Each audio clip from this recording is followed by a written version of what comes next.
गुरु भगवान की शुक्राने। हे भरतश्रेष्ठ, अब 3 प्रकार के सुख भी तू मुझसे सुन। जिस सुख में साधक मनुष्य भजन, ध्यान और सेवा आदि के अभ्यास से रमण करता है और जिससे दुखों के अंत को प्राप्त हो जाता है, जो ऐसा सुख है वह आरंभ काल में यद्यपि विष के तुल्य प्रतीत होता है, परंतु परिणाम में अमृत के तुल्य है। इसलिए वह परमात्मा विषयक बुद्धि के प्रसाद से उत्पन्न होने वाला सुख सात्विक कहा गया। अब भगवान इसमें कह रहे हैं कि सात्विक सुख क्या है, जो भजन, ध्यान और सेवा से मिलता है। तो जो भी हमको भजन में बैठते हैं तो हम भगवान का नाम ले रहे हैं और नाम में नाम ही समाये हुए हैं। तो जब हम नाम ले रहे हैं तो हम नामी के साथ ही हैं, है ना। नाम में ही नामी समाये हुए हैं। तो जब हम नाम ले रहे हैं भगवान का, तो हम किसके साथ हैं बताइए? भगवान के साथ हैं। और नाम रूप किसका आना चाहिए? भगवान का। पर ये मन क्योंकि चंचल है तो इधर उधर भाग जाता है, तो कोई बात नहीं, उसको फिर पकड़ के लिया। पर आप ले तो उनका नाम रहे हैं ना। और जब आप भगवान का नाम लेते हैं तो पूरे विश्व को शांति मिलती है, पूरे विश्व को, पूरे ब्रह्मांड को। आप पूरे ब्रह्मांड को प्योर करते हैं। तो नाम लेना, सुबह उठकर लोग 4 से 6 लेते हैं। कोई एक ने बताया कि मैं 3 बजे उठ जाती हूँ, 3 से 6 नाम लेती हूँ। तो लोग कितनी कितनी मेहनत कर रहे हैं। तो जब हम सुनते हैं तो सत्संग में लोग बताते हैं कि हम इतने बजे उठते हैं, हम इतना नाम करते हैं, तो हमें भी प्रोत्साहन होना चाहिए कि हम भी नाम करें, है ना। तो एक दूसरे को देखकर शौक लगना चाहिए कि भगवान का नाम ले रहे हैं हम, कितनी बड़ी बात है। तो नाम लेते लेते अब किसी बच्चे को, जैसे छोटा बच्चा है हमारे घर में, पप्पू, अब सारे दिन किसको बुलाएगी? मम्मी, बताओ। और सारे दिन किसकी बात करेगी? पप्पू। नाम भी पप्पू का ही लेगी और बात भी पप्पू की करेगी और ध्यान भी पप्पू का ही रहेगा। छोटा है ना। हमारे घर में सारे दिन क्या होता रहता है? हमारे घर में नहीं, भगवान के घर में सारे दिन क्या होता रहता है? भगवान भगवान भगवान। क्योंकि भगवान का ही घर है, भगवान ही सब कुछ बन गए, है ही भगवान। तो भगवान ही हमारे जीवन का सेंटर। जैसे हम मंदिर जाते हैं तो मंदिर की परिक्रमा करते हैं, चारों तरफ करते हैं ना, तो फिर आते हैं। 7 बार परिक्रमा करी जाती है। 7 बार क्यों की जाती है? 7 बार ही फेरे होते हैं, शादी हो जाती है। तो सेंटर हमारे लाइफ का भगवान रहे और हम परिक्रमा करते रहे, जगत में हम परिक्रमा कर रहे हैं, सेंटर हमारा भगवान ही रहे। हमारे बोलने का, हमारे चलने का, हमारे कार्य करने का सेंटर भगवान ही रहे। भगवान सब आपके लिए, सब आपके लिए। तो अगर भगवान याद नहीं रहे, जो कुछ किया सब व्यर्थ ही है, सब व्यर्थ है। तो भगवान का भजन ही सार है। हरे नाम हरे नाम हरे नाम केवलम, कलो नास्ते कलो नास्ते कलो नास्ते कथिरंथा। कि केवल केवल भगवान का नाम ही मनुष्य को पार ले जा सकता है कलयुग में। तो नाम को खूब महत्व दें, जितना भी लिया जाए नाम ले ले ले ले। हर कर्म भगवान को अर्पण करें, सब रूप में भगवान को देखें, तो आप देखेंगे कि हर समय भगवान ही भगवान रहते हैं। अब क्या हुआ, भाव बदला तो खुशी भी अलग हुई, है ना। खुशी आई नहीं, अलग से खुशी आई। भगवान की पूजा हुई, सेवा भी नहीं, भगवान की पूजा हुई।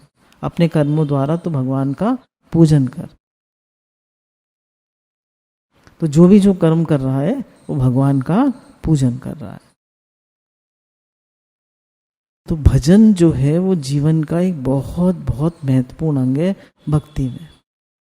भगवान ने कहा 3 योग है। कर्म योग जो है वो लौकिक साधन है, और ज्ञान योग जो है आध्यात्मिक साधन है, और भक्ति योग जो है भगवान ने कहा वो अलौकिक है। भक्ति योग अलौकिक है। तो लौकिक है इसलिए क्योंकि हम कर्म कर रहे हैं, पर जब हम ये कहते हैं हम सब भगवान के लिए कर रहे हैं, सब भगवान के लिए कर रहे हैं, और साथ में भक्ति आ गई ना, ज्ञान कर्म के साथ भक्ति भी आ गई उसमें, क्यों? भगवान के लिए कर रहे हैं, और साथ में हम नाम भी जपते जा रहे हैं, क्योंकि भगवान ने कहा एक क्षण भी मनुष्य कर्म के बिना नहीं रह सकता, एक क्षण भी तो कर्म के बिना नहीं रह सकता। तो सारे कर्म भगवान के लिए, सारे। तो भगवान कह रहे हैं कि मेरा भजन कर और मेरा ध्यान कर। अब ध्यान कैसे रहेगा भगवान का? भाई हमारा, क्योंकि आप गृहस्थ आश्रम में बैठे तो ऐसे बैठ के तो आप ध्यान करेंगे नहीं, है ना? ध्यान मुद्रा में तो कहीं बैठ ही नहीं सकते सारा दिन। क्या कर रहे हैं? कर्मों द्वारा पूजन कर रहे हैं, ध्यान कर रहे हैं उनका, उन्हीं को देख रहे हैं सब में, है ही भगवान, है ही भगवान। राग द्वेष नहीं कर रहे किसी से। भगवान ने कहा अपने भक्त के लक्षणों में, अद्वेष्टा सर्वभूता नाम, मैत्री करने च निर्ममो निरहंकार। तो मेरा भक्त किसी से द्वेष नहीं करता, मेरा किसी से भी द्वेष ना हो, सबके लिए प्रेम का भाव हो, सबके लिए भक्ति का भाव हो, है ही भगवान। हमारा ध्यान ये हो। और जब भजन करने बैठे तो भी ध्यान हो जाता है, भगवान से प्रार्थना करें, भगवान से बातचीत करें, भगवान से अपने मन की बात कहें, खूब प्रार्थना करें। जब भजन करें भगवान से, खूब उनकी लीलाओं का चिंतन करें। कोई भी लीला पकड़ लीजिए, दामोदर लीला अच्छी लगती है वो पकड़ लीजिए, अघासुर लीला अच्छी लगती है वो पकड़ लीजिए, जो लीला अच्छी लगे उसी का चिंतन करिए, बार बार उसका चिंतन करिए। और इतनी सारी लीलाएं चली थी, कालिया नाग दमन की लीला है, गोवर्धन लीला कितनी सुंदर है, उसका चिंतन करिए। किसी भी लीला का चिंतन करिए, वो ध्यान हो गया, भजन भी हो गया, ध्यान भी हो गया। अब ये जगत जो है, ये गोवर्धन पर्वत है, भगवान ने छोटी उंगली पे धारण कर रखा है। हमारे लिए भगवान ने हमारे पूरे जीवन को छोटी उंगली पे धारण कर रखा है, हमें सब बातों से बचा के रखा हुआ है। कितने शुक्राने, गुरु के कितने शुक्राने, भगवान के कितने शुक्राने, हमें सब तरफ से बचा के रखा है। कितना प्रेम है गुरु का, कितना प्रेम है, कितने शुक्राने। गुरु के बिना तो हमें कोई समझ भी नहीं है, कोई अकल भी नहीं है। लोगों को देखो कैसे जीवन व्यर्थ चला जाता है, ना जीवन में कोई नियम, ना कोई संयम, ना कोई एक्सरसाइज, ना जप, ना भजन, ना सेवा, ऐसी जीवन में चला जाता है। अपने घरों में ही देख लो, अपने अपने घर से जहां जहां से हम लोग आए उसी में देख लीजिए कैसा खोखला जीवन है। तो भजन, ध्यान, ध्यान बराबर ध्यान भगवान का बना रहे, और हे नाथ, हे नाथ, हे नाथ, आपको भूलो नहीं। और बहुत से लोग तो हमारे यहाँ ऐसे हैं जो हर समय जप करते रहते हैं, जप उनका चलता ही रहता है। वैष्णव लोग, वैष्णव का क्या काम है? हर समय जप चलता रहे और सेवा होती रहे, और सब कर्म भगवान को अर्पण करता चले। तो भजन, ध्यान और सेवा, सब सेवा कृष्ण अर्पण के अभ्यास से रमण करता है। तो ये अभ्यास गुरु ने तो इतना आसान कर दिया, और हम लोग सत्संग में लगे हुए हैं तो हमारे लिए और आसान हो गया, है ना? हमारे लिए इतना मुश्किल नहीं है, बस थोड़ी सावधानी की जरूरत है। साधक मतलब सावधान, प्रेम से लगा हुआ है और सावधान है कि मुझे तो सिर्फ भगवान का ध्यान करना है, भगवान का भजन करना है, भगवान का ही पूजन करना है। मतलब जो भी सेवा हो रही है भगवान का पूजन हो रहा है। बार बार बार बार याद करें, भगवान आपका पूजन हो रहा है। और सेवा जो भी करता है भगवान की सेवा करता है, और उससे क्या होता है, जब वो भगवान में ही रमण करता है तो भगवान तो आनंद स्वरूप है, तो उसके दुखों का अंत हो जाता है, उसके दुखों का अंत हो जाता है। देखिए जब सो के उठते हैं तो कितने फ्रेश होते हैं, क्यों? क्योंकि जगत नहीं है। जब शरीर थक जाता है तो लगता है बस थोड़ी देर नींद आ जाए। तो नींद में ऐसी क्या चीज है जगत को भूल जाते, जगत से अलगाव हो जाता है, शरीर भी रेस्टेड हो गया और हम एकदम फ्रेश हो गए। जैसे जो लोग भजन करते हैं वो 1 घंटा सोते हैं, 2 घंटा सोते हैं, 3 घंटा सोते हैं, उन्हें ज़्यादा सोने की ज़रूरत नहीं है। क्यों? एक तो फिजिकल वर्क नहीं है और दूसरा उनको ज़रूरत ही नहीं है सोने की ज़्यादा, क्योंकि भजन में ही उनका पूरा माइंड फ्रेश हो जाता है। जो जितना ज़्यादा सोचेगा उसको उतना ज़्यादा थका रहेगा। हमेशा याद रखिए, जो जितना सोचेगा, जितना मन चलाएगा, उतना ज़्यादा थका रहेगा। और जो भगवान में रमण करेगा उसको थकान ही नहीं होगी। जो सेवा को पूजा मान के करेगा तो उसको थकान ही नहीं होगी। तो कह रहे हैं उससे उसके दुखों का अंत हो जाता है। और जो ऐसा सुख है, कह रहे हैं शुरू में तो हमारा मन भगवान में नहीं लगता, पर अभ्यास के द्वारा, प्रेम के द्वारा, गुरु के प्रेम के द्वारा, सत्संग के द्वारा हमारा मन भगवान में लगने लगता है। रोज रोज एक ही बात सुनते हैं, रोज रोज एक ही बात सुनते हैं, तो उससे क्या होता है कि हमारा मन लगने लगता है। शुरू में ये बोला, ये जो सुख है ये विष के तुल्य है, मुश्किल लगता है। खाना पीना भोगना अच्छा लगता है, घूमना फिरना मौज करना। अब भगवान ने ऐसा लॉकडाउन करा या ऐसी बीमारी भेज दी कि सबको घरों में बिठा दिया, कहाँ जाओगे?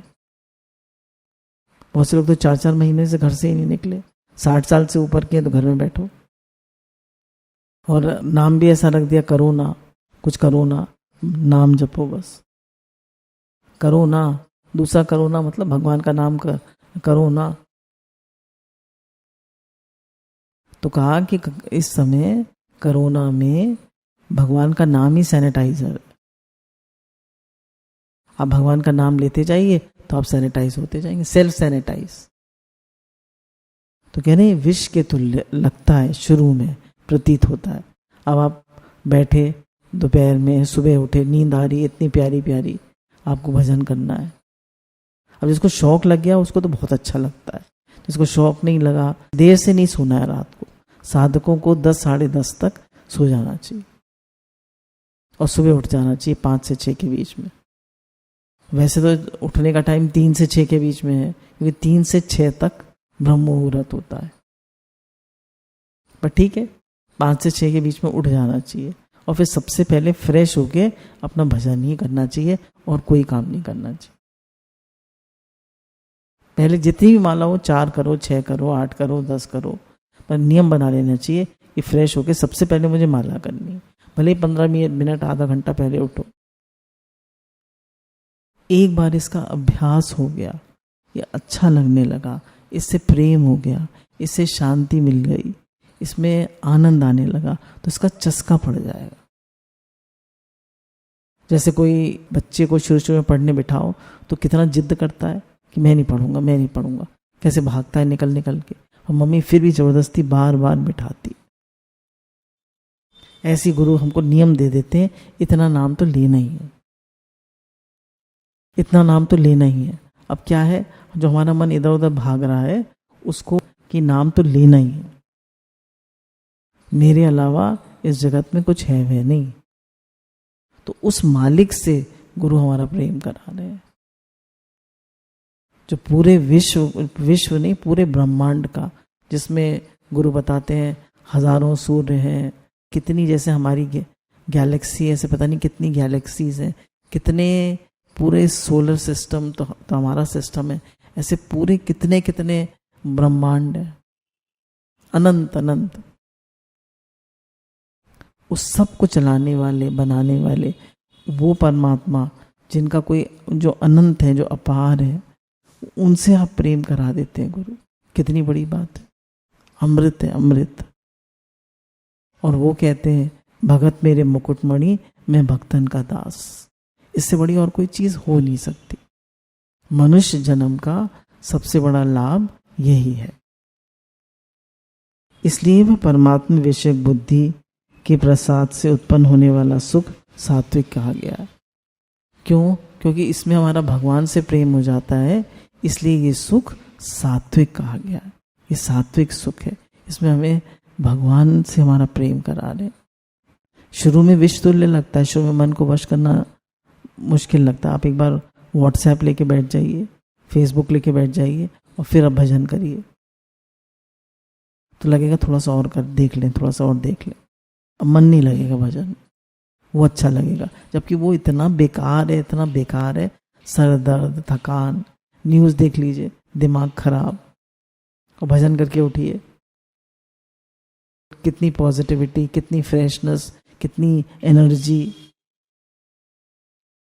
तो भजन में सब कुछ है और संसार में कुछ नहीं है, और फिर भी हम संसार के पीछे पड़े हुए। मुझे संसार चाहिए, संसार चाहिए। तो भगवान कह रहे हैं कि ये जो सुख है भजन, ध्यान और सेवा का, ये सात्विक सुख है, इसमें लगो। और गुरु ने अलग भी नहीं करा कि अध्यात्म अलग है और संसार अलग, भगवान अलग है और संसार अलग है। उनको सबको एक ही कर दिया कि भगवान ही भगवान है, उन्हीं का पूजन हो रहा है, वही सब कुछ बन गए, ना संसार है ही नहीं, सब कुछ भगवान। अलग अलग है ही नहीं, अलग कहाँ है बताइए? एक ही है, एक ही परमात्मा तत्व है और कुछ है ही नहीं। बुद्धि के प्रसाद से, अब बुद्धि का प्रसाद क्या है कि हमें भगवान से प्रेम हो रहा है, भगवान अच्छे लग रहे हैं, हमारा जीवन भजन, ध्यान और सेवा, सेवा नहीं पूजा, भगवान की पूजा में बीत रहा है। क्योंकि जो भी कर्म हो रहा है वो भगवान का पूजन हो रहा है। तो ये बुद्धि का प्रसाद है। फिर भगवान कह रहे हैं जो सुख विषय और इंद्रियों के संयोग से होता है वह पहले भोग काल में अमृत के तुल्य होने पर भी परिणाम में विष के तुल्य है। अब जो सुख विषय और इंद्रियों के संयोग से होता है, विषय क्या है? शब्द, स्पर्श, रूप, रस, गंध। शब्द, हमारे खूब तारीफ हुई, कितना अच्छा लगा, ठीक है, हमने बहुत मेहनत से काम किया, बहुत मेहनत से कोई चीज़ बनाई, अब तारीफ हुई हमारी, सबने कहा बहुत अच्छी बनी है, बहुत अच्छी बनी है। अब तारीफ हुई तो हमने जितनी मेहनत करी और जितनी तारीफ हुई तो वो सुख बढ़ा है, या उतनी देर हमने भजन किया वो सुख बढ़ा है? भजन की सुख में एनर्जी आई और इसमें हमें एनर्जी नहीं आई, पर हमने भगवान के लिए किया, भगवान की सेवा मान के करा, तो फिर भी बेटर है। तो कह रहे इंद्रियों का विषय, अच्छा खूब तारीफ हुई, अच्छा आज तो तारीफ हुई, आज तो बहुत मजा आया, पर कल डांट पड़ गई, तो शब्द का विषय, शब्द, स्पर्श, हमने स्पर्श, हमको जो हम जिससे प्रेम करते हैं उससे हम खूब, हमें प्रेम मिला, खूब स्पर्श मिला, खूब सुख मिला, वो सुख हमें बार बार याद आएगा, बार बार याद आएगा, पर उससे सुख कितनी देर मिल रहा? बहुत जरा सा। और वही सुख भगवान से कंपेयर कर लो, पर वो हमें लगता है कि बहुत मतलब, क्योंकि हमें वो स्थूल दिखता है ना, स्थूल है, और भगवान का जो स्पर्श है वो सटल है। भगवान का भी तो स्पर्श है। जब आप भजन करने बैठते हैं तो जिव्या से भगवान का नाम ले रहे हैं, तो नाम जो है आपकी जिव्या पे नृत्य कर रहा है, नामदेव आपकी जिव्या पे नृत्य कर रहे हैं। तो शब्द, स्पर्श, स्पर्श का सुख, कैसा गुलाम हो जाता है मनुष्य, स्त्री का गुलाम हो जाता है मनुष्य स्पर्श के सुख से। जब तक उसकी इंद्रियों में शक्ति होती है वो सुख भोगता है, और जब उसकी वो शक्ति खत्म हो जाती है तो वो स्त्री उस पर लड़ाई होती है पति पत्नी में। ये कहानी है जगत की। फिर वो स्त्री बेकार लगने लगती है, क्यों? क्योंकि अब उसमें शक्ति भी नहीं रही और उसको इंटरेस्ट भी नहीं रहा। शब्द, स्पर्श, रूप, रूप कितना भी सज लो धज लो, आखिर तो झुर्रियां ही पड़नी है ना। क्या करोगे? किसको रूप दिखाओगे? तो जब भी शक्ल देखो अपनी शीशे में तो ये कहो मैं ये शरीर नहीं हूं, ना ये शरीर मेरा है और ना मेरे लिए है। और देखो शीशे में शक्ल तो कहो मैं भगवान का हूं, भगवान मेरे। रस, रस का विषय, खाने में कितना टाइम लगाते हैं हम, कितने सारे रेस्टोरेंट, कितने सारे फूड कोर्ट्स, किसके लिए? रस। तो रूप और रस, सारी इंडस्ट्री किसके लिए? रूप और रस। फिर कह रही है कि होटल और हॉस्पिटल आमने सामने होंगे, पहले खाओ और फिर मरो। तो विषय और इंद्रियों के संयोग से जो सुख मिलता है, कह रहे हैं वो भोग काल में तो अमृत के तुल्य होता है। ये तो शुरू में तो हमें लगता है अमृत है, कितना मजा आया। आज हम लोग गए ना बाहर खाना खाने, नूडल्स खाए, फ्राइड राइस था, नूडल्स था, और वो मंचूरियन था, और वो बटर नान थी, और दाल माखनी थी, और पनीर था। बहुत बहुत मजा आया। तो ये सब मजा तो आया, पर साथ में सजा। तो फिर अच्छा खाने की आदत पड़ जाएगी। तो जितना सादा भोजन होगा उसको पचाने में उतना आसान है, और जितना भारी भोजन होगा उसको पचाने में मुश्किल। तो वो कह रहे हैं भगवान शुरू में तो ये अमृत के तुल्य लगता है, जब खाते हैं तो बड़ा मजा आता है, पता ही नहीं चलता है कितना खा गए। जो भारी खाना है वो एनर्जी देता नहीं है, वो एनर्जी ले जाता है। तो कह रहे हैं कि पहले भोग काल में अमृत के तुल्य प्रतीत होता है, परंतु परिणाम में विष के तुल्य है। क्यों क्यों क्यों विष के तुल्य है? क्योंकि इंद्रियों और विषयों के संयोग से हमारा बल, वीर, बुद्धि, धन, उत्साह और परलोक का नाश होने से विषय और इंद्रियों के संयोग से होने वाले सुख को परिणाम में विष के तुल्य कहा। इससे किसका नाश होता है? इन पांचों विषयों के सुख से बल, वीर, बुद्धि, धन, उत्साह और परलोक का, सबका नाश हो जाता। और मिलता कितना है? मेहनत कितनी और सुख कितना? जरा सा। तो ये सबका नाश कर देता है इंद्रिय और विषयों के संयोग से। भगवान ने कहा जो व्याकुल नहीं होता वो मोक्ष के योग्य होता है, उसको मोक्ष मिलता है। तो और फिर भगवान ने ये भी कहा कि विषयों में विचरण करता हुआ मनुष्य मुझे ही प्राप्त होता है। मतलब अब थोड़ा आंखें बंद कर लेगा, कुछ खाएगा नहीं, पर कैसे? भगवत भाव से, और बहुत मतलब उसको बहुत समझ के, संयम, भगवत भाव से और संयम में। तो भगवान ने कहा विषयों में रमण करता हुआ पुरुष मुझे ही प्राप्त होता है। और ये भी कह दिया इंद्रिय और विषयों के संयोग से जो व्याकुल नहीं होता वो मोक्ष के योग होता है। और यहाँ पे कह दिया ये इंद्रिय और विषयों के संयोग जो है ये विष तुल्य है। क्यों? क्योंकि ये बल, वीर, बुद्धि, धन, उत्साह, परलोक सबका नाश कर देते हैं। विष तो एक ही जन्म में मारता है, पर इनकी आसक्ति हो जाए इन सब की, खाने की, बोलने की, सुख लेने की, सुख, आराम, मान बढ़ाई, भोग संग्रह, इनकी आसक्ति हो जाए तो ये हमें जन्म जन्म मारती है।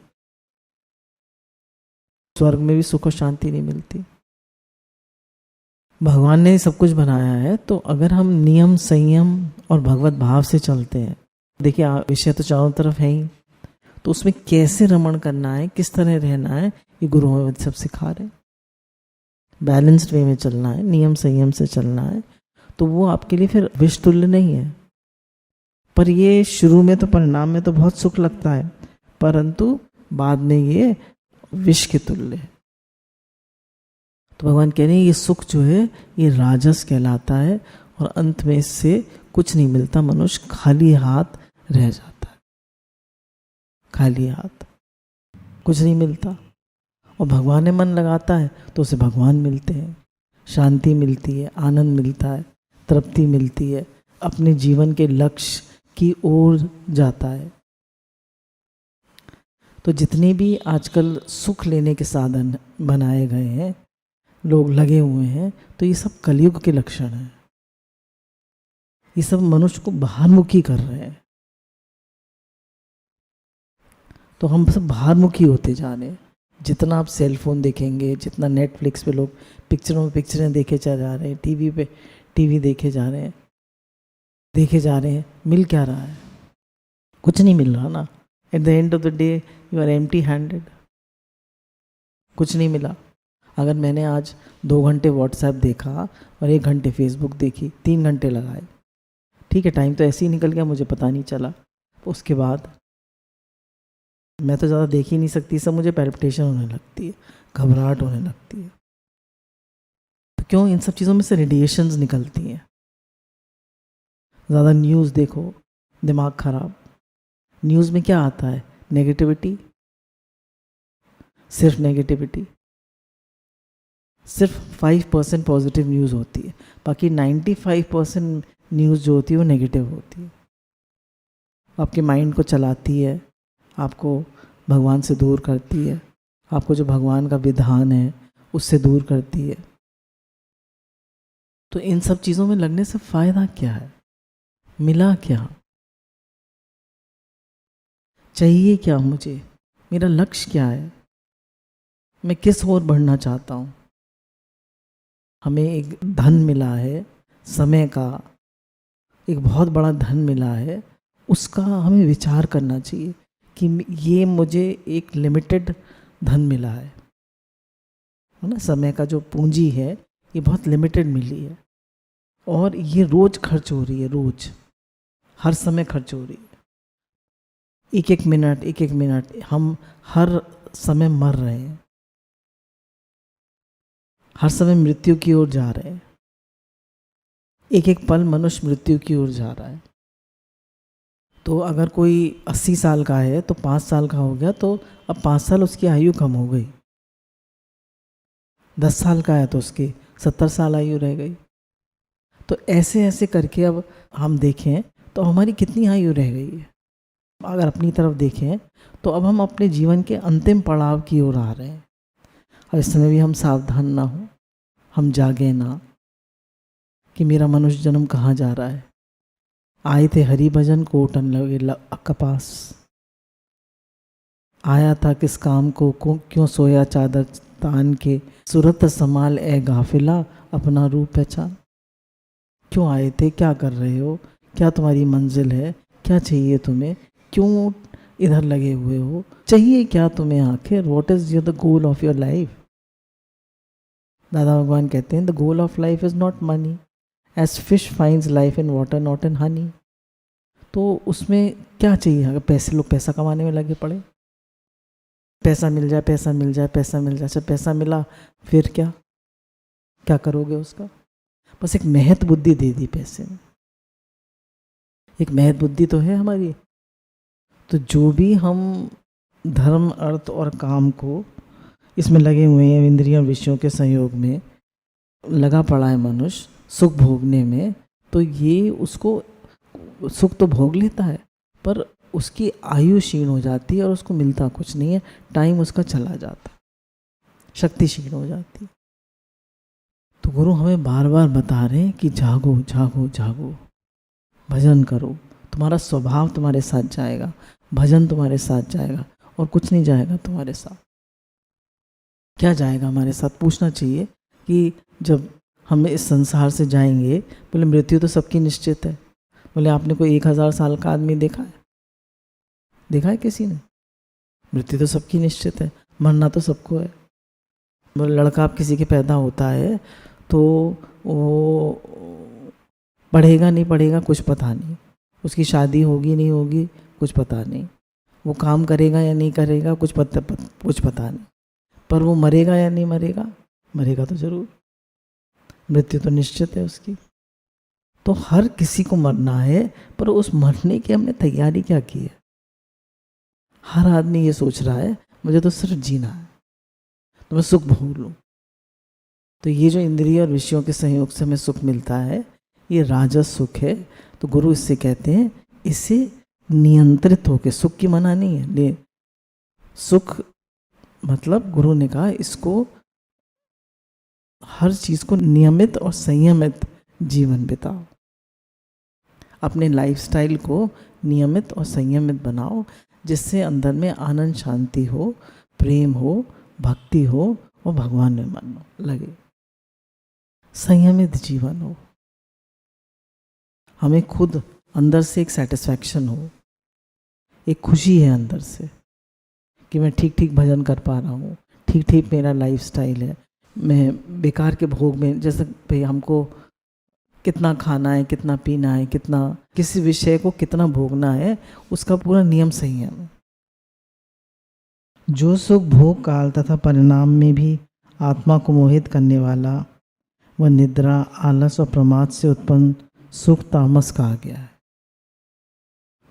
आप कह रहे हैं तीसरा जो सुख है वो आत्मा को भी मोहित करने वाला है, मतलब हमें अपने स्वरूप से बिल्कुल भुला देता है, मैं शरीर हूँ इस भाव में ले आता है, मैं भगवान का हूँ, भगवान मेरे हैं, ये बिल्कुल भुला देता है, देह भाव में ले आता है, बिल्कुल देह भाव जीव भाव में टोटल हम एकदम वैसे हो जाते हैं, भगवान को भूल गए, अपने स्वरूप को भूल गए, गुरु ने जो हमें ज्ञान दिया उसको भूल गए, सब कोई समझ नहीं, कुछ नहीं, तो उसमें मनुष्य पड़ जाता है। तो ये कैसा सुख है? निद्रा का, आलस का और प्रमाद का। तो निद्रा का सुख क्या है? निद्रा है कि 6 से 7 घंटे की नींद सबके लिए आवश्यक है, एक आम आदमी के लिए, पर उससे ज़्यादा जब हम सोते हैं, उससे ज़्यादा शरीर को नींद देते हैं, तो वो हमारा अधिक निद्रा हो जाती। और शरीर को जैसी आदत डाल लीजिए, लोग कहते हैं भाई 8 घंटे सोना ही चाहिए, कुछ लोग उससे भी ज़्यादा सोते हैं कि हमारे सारा शरीर मांगता है। तो शरीर को जैसी आदत डाल देंगे वैसी पड़ जाएगी। अब जो लोग भजन करने वाले होते हैं 1-1 घंटा सोते हैं, हमारे यहाँ सत्संग के दायरे में भी काफ़ी हैं जो लोग 5 घंटे सो के ही काम चला लेते हैं। इसमें कोई बड़ी आश्चर्य की बात नहीं है, जैसे हम शरीर को आदत डाल, और धीरे धीरे हम 15-15 मिनट करके आदत को चेंज भी कर सकते हैं। निद्रा का जो सुख है वो आता तो बड़ा मजा है, अपना देर से सो के उठो, पर फिर आप भजन नहीं कर सकते, फिर आप भगवान को नहीं याद कर सकते, फिर आप ध्यान नहीं कर सकते, आपका विचार नहीं चलेगा। आपको जरा भी टाइम मिलेगा, आपको जैसे जरा भी टाइम मिलता है तो आदमी सोचता है चलो मैं माला कर लूँ, मैं भजन कर लूँ, कुछ पढ़ लूँ, कुछ विचार चलता रहता है उसका। और उसमें क्या होगा, निद्रा क्या करती है, आदमी को भगवान से दूर कर देती है, सुला देती। तमोगुणी सुख है ज़्यादा सोना। बहुत से लोग क्या करते हैं, देर देर तक टीवी देखकर, और बताया जितनी भी टीवी या मोबाइल देखकर, सोने से 1 घंटे पहले तक टीवी मोबाइल ना देखें। क्यों? क्योंकि आपके माइंड को वो डिस्टर्ब करता है। माला करके सोएं या कोई भक्त चरित्र सुनकर सोएं या कुछ पढ़कर सोएं, तो उससे रात को भगवान की ही बात याद आएगी। जब भी रात को नींद खुले तो यही याद आना चाहिए, हे नाथ आपको भूलो नहीं, हे नाथ मैं आपका हूँ, आप मेरे हैं, हरे कृष्ण कृष्ण कृष्ण हरे हरे, हरे राम राम राम हरे हरे, ये याद आना चाहिए। या हे नाथ हे नाथ हे नाथ। जब भी आँख खुले, सुबह उठे हैं तो हमें क्या याद आता है, उठते ही सबसे पहला थॉट क्या होता है, सोते हैं तो क्या पहला थॉट होता है। तो सोने से पहले भगवान को याद करके सोइए और कहिए भगवान हम आपके लिए सोते हैं, हम आपके लिए सब काम करते हैं, सब चीज़ आपके लिए। तो निद्रा भी आपकी समाधि बन गई, कृष्ण अर्पण हो गई वो। निद्रा, आलस में हम कितना टाइम वेस्ट करते हैं। आप लोग तो बहुत अच्छे साधक हो, आलस बिल्कुल नहीं करते हो, पर दुनिया में लोग कितना आलस करते हैं। पड़े हुए हैं बिस्तर पे, पानी दे दे कोई, लाइट जला दे कोई, चाय दे दे कोई, पड़े हुए हैं आजकल, क्योंकि काम नहीं चल रहा है, ज़्यादा जाना नहीं है, दुकानें भी 3 ही दिन खुल रही हैं, सैटरडे संडे की छुट्टी के बाकी 5 दिन बचे, उसमें भी 3 दिन एक साइड की खुलेंगी, 3 दिन एक साइड की खुलेंगी। तो मुश्किल से 3 दिन खुल रही है, उसमें भी कस्टमर आता नहीं, तो आदमी क्या करे, भगवान का नाम तो है नहीं, तो क्या करेगा, आलस या फिर चिंता, फिकर, टेंशन। तो ऐसे अपने टाइम को हम वेस्ट कर रहे हैं। निद्रा, आलस और प्रमाद। प्रमाद क्या है, अपने लक्ष्य को भूल जाना, भगवान को भूल जाना, ये प्रमाद है। जिस काम के लिए आए थे, लक्ष्य जो मनुष्य जन्म का है, उसको भूल जाना प्रमाद है। तो कितना टाइम हमारा प्रमाद में बीतता है, आलस में बीतता है। उठ गए, बातचीत कर रहे हैं, गॉसिप कर रहे हैं, ये सब प्रमाद है। टेलीफोन पे घंटों बात कर रहे हैं, इधर की उधर की, रोज बात कर रहे हैं। बहुत से लोग अपने बच्चों से जो विदेश में हैं या कहीं और हैं, रोज बात करेंगे। क्या रोज बात करते हो भाई, ये सब प्रमाद है। तो ये कह रहे हैं कि उससे उत्पन्न होने वाला सुख तामस कहा गया है। तो निद्रा, आलस और प्रमाद से जो सुख होता है वो तामस कहा गया है। और ऐसे ही सब टाइम हमारा जीवन का वेस्ट हो जाता है। और जो हम उन्नति कर सकते थे, भजन कर सकते थे, ध्यान कर सकते थे, सेवा कर सकते थे, भगवान से प्रेम कर सकते थे, वो हमारा जीवन ऐसे ही चला जाता। तो इसलिए गुरु हमें बार बार बहुत सावधान करते हैं कि भगवान के लिए इस जीवन तुम्हें मिला है, उन्नति करने के लिए मिला है, सेवा करने के लिए मिला है, सबके लिए जियो, एक विशाल जीवन बनाओ, यज्ञार्थ जीवन बनाओ, भजन करो, एक एक मिनट की कीमत करो, अपने जीवन को उन्नत जीवन बनाओ, एक अच्छे इंसान बनो। जब जीवन का अंत हो तो तुम्हें लगे कि मैंने अपने जीवन को सफल कर लिया, मेरा जीवन सफल हुआ, अंदर में एक तृप्ति हो, एक खुशी हो। गुरु भगवान के अनंत अनंत अनंत शुक्राने।